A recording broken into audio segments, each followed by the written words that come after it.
ભાસણા college વિદ્યાર્થીની આપઘાત મામલો પ્રિન્સિપાલ સહિત 4 લોકો સામે ફરિયાદ નોંધાઈ.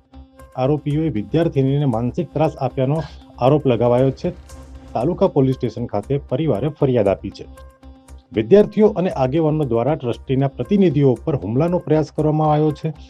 સિવિલ હોસ્પિટલમાં ગુરુવારે ટ્રસ્ટીના પ્રતિનિધિઓ આવ્યા ત્યારે રોષે ભરાયેલા વિદ્યાર્થીઓ અને આગેવાનોએ હુમલાનો પ્રયાસ કરતા બંનેને ભાગવું પડ્યું હતું. મહેસાણાના બાસણા ખાતે આવેલી હોમિયોપેથી કોલેજની 19 વર્ષની વિદ્યાર્થીની ઉર્વશી શ્રીમાળીના આપઘાત કેસમાં પિતાએ નોંધાવેલી એફઆઈઆરને આધારે પોલીસે બુધવારે મોડી રાત્રે કોલેજના આચાર્ય અને 4 પ્રોફેસર સહિત 5 સામે દુષ્પ્રેરણાનો ગુનો નોંધ્યો છે.